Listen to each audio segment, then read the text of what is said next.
இந்த ஒரு வசனத்திலே 4 பக்கமாக இந்த காலை நேரத்திலே தேவன் நேரடியாக நம்மோடு கொடுக்கக்கூடிய திரு வார்த்தையாக இருக்கிறது. இந்த சபைக்கு அவர்தான் தலை. என்றால் என்ன?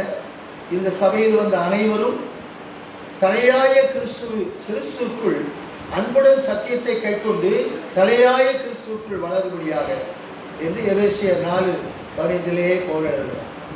இந்த சபையில் வரக்கூடிய அனைவரும் இங்கு பேசப்படக்கூடிய சத்தியங்கள் ஒவ்வொன்றையும் அன்புடன் ஏற்றுக்கொண்டு தலையாய கிறிஸ்துக்குள்ளே வளர்வது என்பதுதான் இந்த சபைக்கு அவர் தலையாய் இருக்கிறார் என்பதை உண்மையாக கிறிஸ்து இந்த சபைக்கு தலையாய் இருக்கிறபடிதான் இந்த சபையில் வரக்கூடிய அனைவரும் இந்த ஊழியர் மூலமாக பேசக்கூடிய சத்தியங்கள் அப்போஸ்தல உபதேசங்களை அவர்கள் மறுக்காதபடி, அதை எதிர்க்காதபடி, அதை அன்புடன் கைக்கொண்டு தலைக்குள்ளே வளரக்கூடிய இடம்தான் கிறிஸ்து இந்த சபைக்கு தலையாக இருக்கிறார்.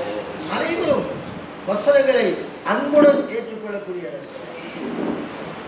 பிலிப்பியர் 1:9 உங்கள் அன்பானது அறிவிலும் உணர்விலும் பெருக கிடவது என்று பவுல் சொல்கிறார். ஆகவே அன்பினால் நிறையக்கூடிய இடத்திலே இங்கு பேசப்படக்கூடிய ஒவ்வொன்று தேவனுடைய சத்தியங்களும் அந்த அறிவுகளும் அது பெருகக்கூடிய இடத்திலே அன்புடன் சத்தியத்தை கைக்கொண்டு ஒரு நிறைவான வளர்ச்சிக்குள் கொண்டு வரக்கூடிய இடத்திலே கிறிஸ்து இந்த சபைக்கு தலையாக இருக்கிறார் என்று காலையிலே நாம் அனைவரும் ஏற்றுக்கொள்ளக்கூடிய ஆசிரியர். சபைக்கு யார் தலை என்றால் கிறிஸ்து தான். இந்த தலையிலே 5 பகுதிகள் இருக்கிறது. கண் என்பது அப்போஸ்தலனை காட்டுகிறது. காது என்பது தீர்க்கதரிசியை காட்டுகிறது. நாசி என்பது மெய்ப்பரை காட்டுகிறது. வாய் என்பது சுவிசேஷகனை காட்டுகிறது. நாவு என்பது போதகனை காட்டுகிறது. கிறிஸ்து இந்த சபைக்கு தலையாக இருக்கிறது அப்படின்னால் இந்த தலையிலே அவருடைய 5 உத்தியோகங்களும் இருக்கிறார்கள். 4ஆம் அதிகாரத்தில் 12-13 வசனங்களிலே அந்த 5 உத்தியோகங்கள் எழுதப்பட்டிருக்கிறது. எனவே கண் என்று சொல்லக்கூடிய அப்போஸ்தலனை இங்கு நாம் காணலாம். காது என்று சொல்லக்கூடிய தீர்க்கதரிசியை இங்கு நாம் காணலாம். இவர்கள் தான் சபையின் அஸ்திபாரம். அப்போஸ்தலர், தீர்க்கதரிசி என்புடைய அஸ்திபாரங்கள் மேல் என்று எழுதப்பட்டது.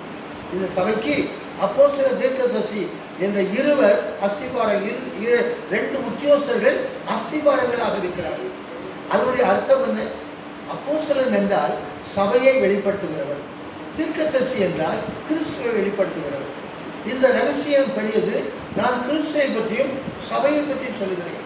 திருமறையில் உள்ள பைபிளில் உள்ள 13 ரகசியத்திலே பெரிய ரகசியம்தான் இந்த ரகசியம். அது என்ன? கிறிஸ்துவை பற்றியும் சபையை பற்றியும் வெளிப்படுத்துகிற அப்போஸ்தலர், தீர்க்கதரிசிகள் தான் எபேசியர் 3:6 பிரகாரம் இந்த ரகசியத்தை வெளிப்படுத்த முடியும். அது யாரு?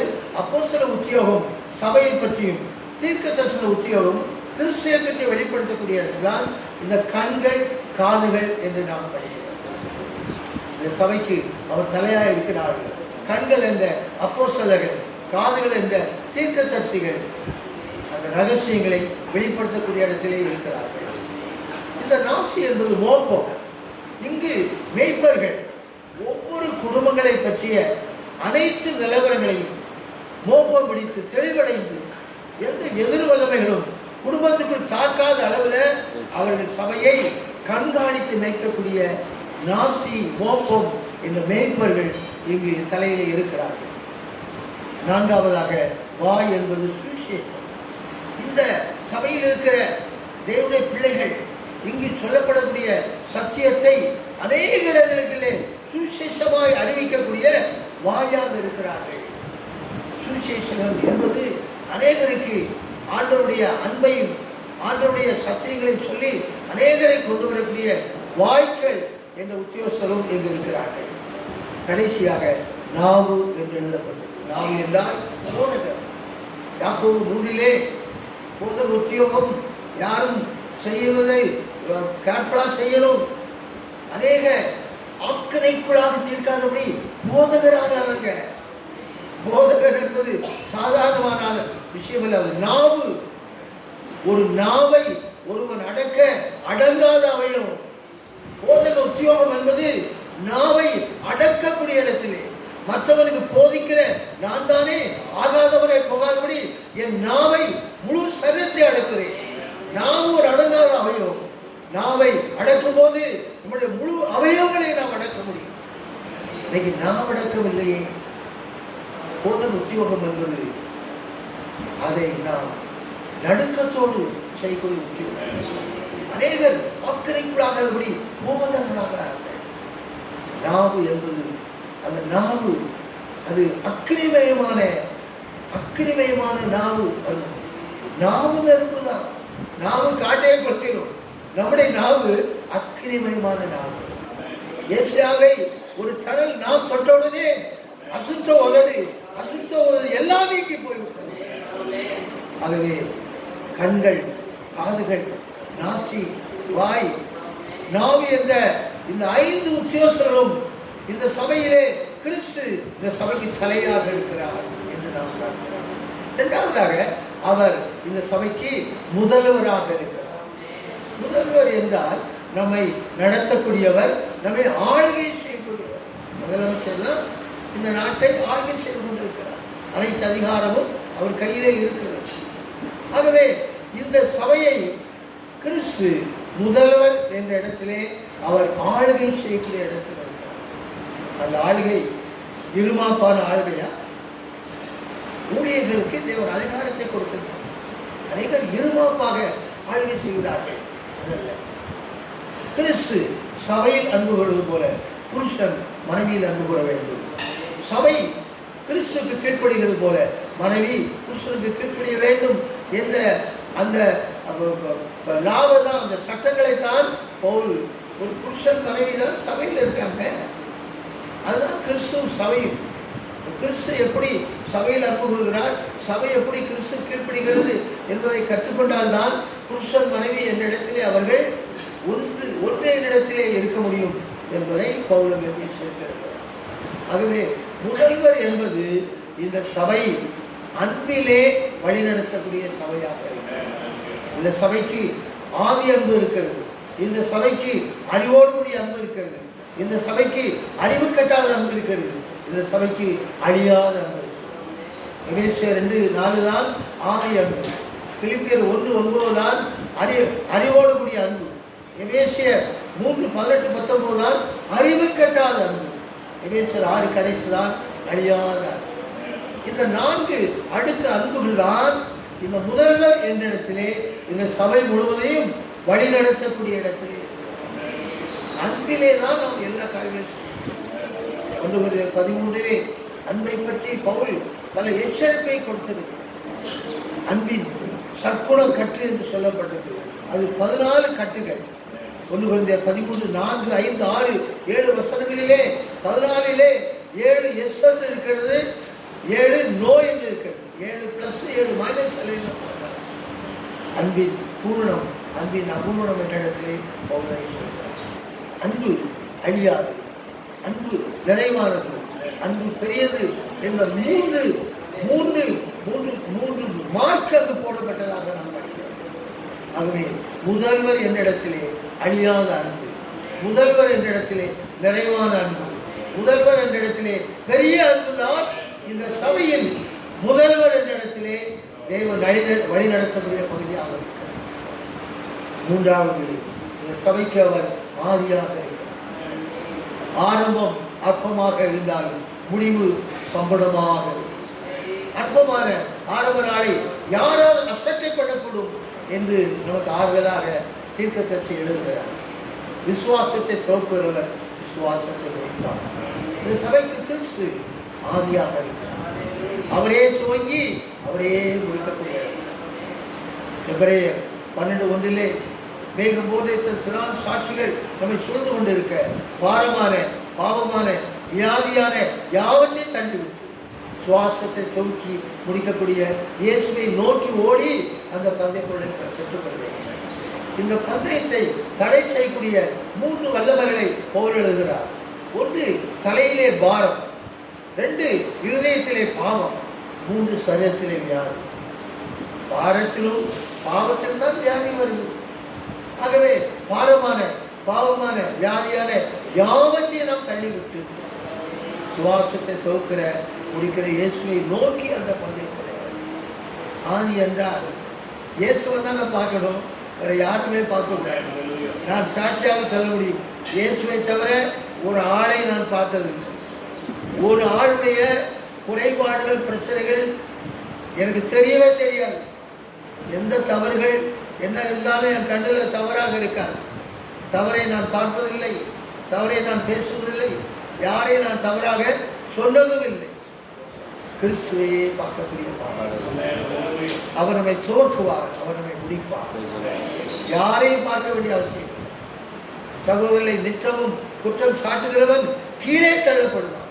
மற்றவனை குற்றவாளியாக தீர்க்கிற நீ யாராலும் சரி போக்கு செல்ல உனக்கு இடமில்லை என்று பவுல் சொல்கிறார். நம்மை துவக்குகிறவர், நம்மை முடிக்கிறவர்.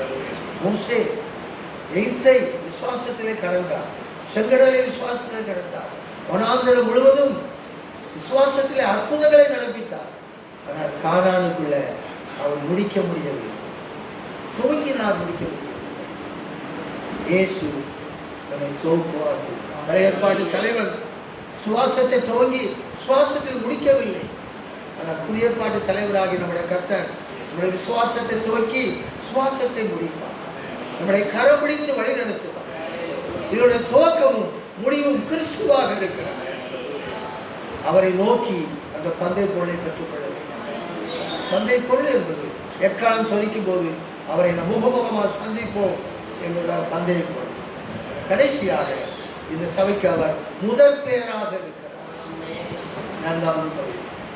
இந்த முதற் பேர் என்பது அவர் ஒரே பேரான குமாரனாக இருந்தவர், அவர் முதற் பேரான குமாரனாக மாறுகிறார் என்பதை நாம் கவனிக்க வேண்டும். தெய்வம் தம்முடைய ஒரே பேரான குமாரனை சுவாசிக்கிறவனோ அவர் கெட்டுப்போகாமல் நித்திய ஜீவன் அடைபடி அவரை தந்தொருளி இவ்வளவாய் உலகத்தில் அன்புமாக தேவனுக்கு இயேசு ஒரே பேரான குமாரன், அவரை நமக்கு தந்து விட்டாரே. மற்ற அதை தராதிருப்பது எப்படி? மற்ற எந்த விஷயத்துக்காக நாம் ஜபிக்க வேண்டிய கவலைப்பட வேண்டிய அவசியமே இல்லை. இயேசுவே நமக்கு தந்த பின்பு மற்றதை தராதிருப்பது எப்படி என்று சொல்லப்பட்டிருக்கிறது. ஒரே பேரானவர், அவர் முதல் பேரானவர் என்ற இடத்திலே லூக்கா 2:7 அவள் தன் முதல் பேரான குமாரனை பெற்று என்று எழுதப்பட்டது. கன்னிகை உடைய குமாரன் தான். ரத்தத்தினாலோ புருஷ சித்தத்தினாலோ மாம்ச சித்தத்தினாலோ பிறவாத ஒரு ஒரு ஒரு ஒரு சிறப்பான பிறப்பு தான். புருஷனிலேயே எப்படியாகும் சித்தால் ஒன்று நிலைகள் தேவனுடைய குமாரன் எனப்படும் என்று அவருக்கு தெளிவாக சொல்லியாச்சு. அவள் ஒப்புக்கொண்டு விட்டார். எனவே கிறிஸ்துடைய பிறப்பு என்பது ஆச்சரியமான அற்புதமான புத்தி கெட்டாத ஒரு பிறப்பு.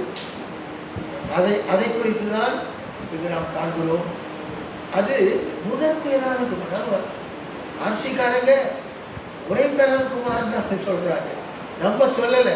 அவர் முதல் பேரான குமாரன். அதற்கு பின்பு அவருக்கு சகோதரனும் சகோதரியும் இருக்கிறது. யாக்கோபு அப்போஸ்தலன், இயேசுவின் சகோதரன். யூதா அப்போஸ்தலன், இயேசுவின் சகோதரன். இவங்களெல்லாம் பெரிய கில்லாடிகள். அவருக்கு சகோதரர்கள் இருக்கிறார். அதான் தன் முதல் பேரான குமாரன் என்பது சரித்திரம். ஆனால் ரோமர் 8ஆம் அதிகாரம் 29 அநேக சகோதரர்களுக்குள்ளே அவர் மூத்த சகோதரராக இருக்க முடியாது. எப்படி அவர் மூத்த சகோதரர்? பிதாவை அவர் அப்பா என்று சொல்லக்கூடிய இடத்துல பரிசுத்த ஆவியை நமக்கு அவர் தந்திருக்க அப்படின்னால் நாமும் பிதாவை அப்பா என்று சொல்லனால அவர் நம்மை சகோதரர் சொல்ல வைக்கப்படும். ஒரே 2:11 நம்ம எல்லாரையும் இயேசு என் தம்பி என் சகோதரன் சொல்ல வெட்கப்படவில்லை. ஆபிரகாம், ஈசாக்கு, யாக்கோபு இந்த 3 பேருடைய தேவன் என்று சொல்ல வெட்கப்படவில்லை. அவ்வளவு தகுதி அவங்களுக்கு இருக்கிறது. அவங்க விட்டு வந்த தேசத்தை பார்க்கல, சுய தேசத்தை நாடல, பரமதேசத்தை நாடினார்கள். 3 தேசம் இருக்கு. நம்ம ஒரு தேசத்தை விட்டு வந்திருக்கிறோம். இப்போ நமக்கு ஒரு சுய தேசம் இருக்கு. ஆனால் நமக்கு ஒரு பரமதேசத்தை, ஒரு சபைதான் சுய தேசம். ஆன்மீகாவோட ராஜ்யம். நம்ம உலக ராஜ்யத்தை விட்டு தான் இந்த ராஜ்யத்துக்கு வந்திருக்கோம். அது விட்டு வந்த தேசம் இது சுய தேசம். இதல்ல பரமதேசத்தையே நாட வேண்டும். அதுதான் ஆபிரகாம், ஈசாக்குடைய தேவன் என்று சொல்ல வெட்கப்படவில்லை. நம்மை சகோதரன் சொல்ல வெட்கப்படவில்லை என்றார். நம்ம தேவ ஆவியினாலே நடத்தப்பட புத்திரன் என்ற இடத்திலே இல்லை. நம்ம பரிசுத்தாய் பெற்றுக்கிறோம், அந்நிய பாஷை பேசுகிறோம், நம்ம புத்திரனை சொல்லிக்கிடலாம். ஆனால் தேவனுடைய ஆவியினால் நடத்தப்பட்டவர்கள் தான் புத்திர. அதுதான் முக்கியம். அவங்களாம் சகோதரன் சொல்ல அவர் வெட்கப்படவில்லை. அநேக சகோதரர்களுக்குள்ளே மூத்தவராக இருக்கும்படியாக என்று பவுலன் எழுதுகிறார். இது எபிரேயர் 12:22-23 முதற் பேரானுடைய சங்கம். அப்போ பரிசுத்தாவின் அபிஷேகத்தை பெற்றவர்கள், ஆவினால் நடத்தப்பட்டு புத்திரர் என்ற தகுதியை பெற்றவர்கள், அதற்கு தான் அவர் அண்ணனாக இருக்கிறார். வெட்கப்படவில்லை. அப்படி ஒரு சங்கம், சபை. இது ஆவில பேசி போறாங்க அப்படின்னு இதை குற்றப்படுத்த முடியாது. அனைவரும் புத்திரர்கள் தாங்க. அதுதான் அந்த முதற் பேர் என்ற இடத்துல ஒரு மூத்த சகோதரர், நம்மெல்லாம் இளையவங்க. அதான் முதற் பேர் என்ற இடத்திலே சமயம். ஆவியின் முதல் பலனை பெற்ற நம்முடைய சரீர மீட்பை அடையும்படியாக தவிக்கிறோம். அதான் புத்திர ஸ்ரீகாரம். முதற் பேர் என்றால் இந்த அவர் நமக்கு அன்னை.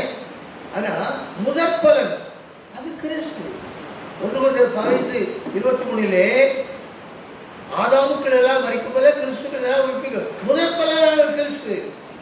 அந்த இப்போ முதற் பேரா இருக்கிறோம், நம்ம முதற் பலனா வரணும். முதற் பலன் தான் கிறிஸ்து. லேவியராக 23:10 ஓய்வு நாளுக்கு மறுநாளில் ஞாயிற்றுக்கிழமை அவர் உயிர் தெழுந்துட்டாரு. கதிர்கட்டு ஆசாரியன்ட்ட கொண்டு ஆசைவாட்டம். ஓய்வு நாளுக்கு மறுநாள் வாரத்தின் முதல் நாள் இயேசு உயிர் தெழுந்தார். அதான் கதிர்கட்டு முதல் பலன். முதல் பலன் கிறிஸ்து.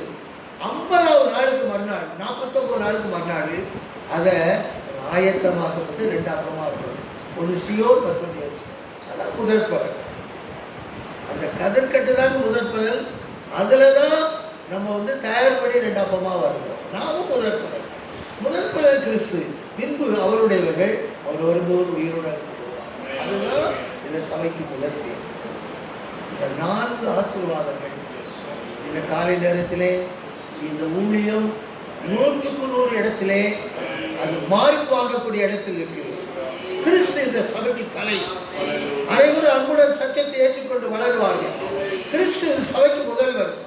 அனைவரும் ஜெயமாக மகிமையாக வழிநடத்தப்படுவார்கள். கிறிஸ்து இந்த சபைக்கு ஆவி. அவர் நம்மை துவக்கி கண்டிப்பாக முடிப்பார். கிறிஸ்து சபைக்கு முதல் பேர், முதல் பலன் என்னிடத்திலே நம்மை கொண்டு அவர் தலை என்ற இடத்திலும், அவர் முதல்வர் என்ற இடத்திலும், அவர் ஆதி என்ற இடத்திலும், அவர் முதல் பேர் என்ற இடத்திலும் இந்த 4 பக்கத்தின் ஆசீர்வாதங்கள் இந்த சபையின் ஒவ்வொருவருக்கும் உரியதாக. ஆபிரகாமை பார்த்து உன் புத்திரன், உன் ஏக புத்திரன், உன் நேசகுமாரன். அப்போ புத்திரன் என்றால் இஸ்ரவேல் இருக்கிறான். உடனே தான் ஏக புத்திரன், அவன் தான் உன் நேசகுமாரன். ஆனால் ஆபிரகாம் பலி செலுத்துறது உன் புத்திரன் என்றும் உன் ஏக புத்திரன் என்றும் பாராயணி பலி செலுத்தினார். நேசகுமாரனாக பலி செலுத்தவில்லை. இவர் என்னுடைய நேசகுமாரன், ஒரு பிரியமாக இருக்கிறார். நம்முடைய கர்த்தர் நேசகுமாரனாக பலியாக ஈசாக்குடைய பலி நேசமான பலி அல்ல, இயேசுடைய பலி நேசமான பலி. இந்த ஊழியம் நாம் அனைவரும் பலியாக்கப்படக்கூடிய இடத்திலே இருக்கிறோம். சர்வாங்க தகன பலியாக, சமாதான பலியாக, போஜன பலியாக, ஜீவ பலியாக ஒப்புக் கொடுத்து, நன்மைக்குரிய பரிமளமான சுத்த ஒப்புக் கொடுத்து, மனம் புதிதாக்கப்பட்டு சர்வ மரணமாக்கப்படும். எக்காலம் துணிக்கும் போது நாம் அனைவரும் உயிரோடு கொண்டு போக முடியாது. ஒரு அபிஷேகம் தலை இறங்கட்டும். யா கரா கரா கரா நீ கர வர கர கரா உறவல வர கரா யக்க சகர வர வர யா கரா கரா கரா உறவல வர வர கரா யக்க சகர வர உறவல கரா கரா நீ கர வர கரா உறவல கரா கரா யக்க சகர வர கரா உன்னோடியாயே சுகர உலை கல்லாகி சீயோனிலே ஓடியாயே சுகர உலை கல்லாகி சீயோனிலே வாசம் செய்தவா வாசிகரமலை வந்த வாசம் செய்திடுவோம் ரகசிகரமாய் அதனோடு நாம் வாசம் செய்திடுவோம் ரகசிகரமாய் அதனோடு வர வர வர வர வர வர வர வர வர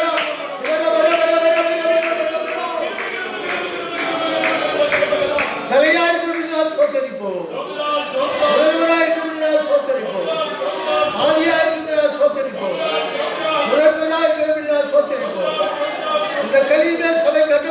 சோதரிப்போம், ஊழியர்களுக்காய் சோதரிப்போம், உடல் ஊழியர்களுக்காய் சோதரிப்போம், சுவாசிகளுக்காய் சோதரிப்போம், அப்பா அம்மா குடும்பம் அனைவருக்காய் சோதரிப்போம், பிதாவாகி தேவனை சோதரிப்போம், குமாரனான தேவனை சோதரிப்போம், பரிசுத்தாய தேவனை சோதரிப்போம், வருகைக்காகவே அழைத்தப்படுத்தக்கூடிய சோதரிப்போம். உடைய கர்த்தராகிய இயேசு கிறிஸ்துவின் கிருபை, பிதாவாகி தேவனுடைய அன்பும் பரிசுத்த ஆவியானவருடைய ஐக்கியமும் சிநேகமும் நம்முடையவரோடும் சகல பரிசுத்தவான்களோடும் நன்மையான ஊழியர்களோடும் கர்த்தருடைய வருகை பரியந்தம் எப்போதும் கூட இருப்பதாக. ஆமென். லேலியா லேலியா லேலியா லேலியா.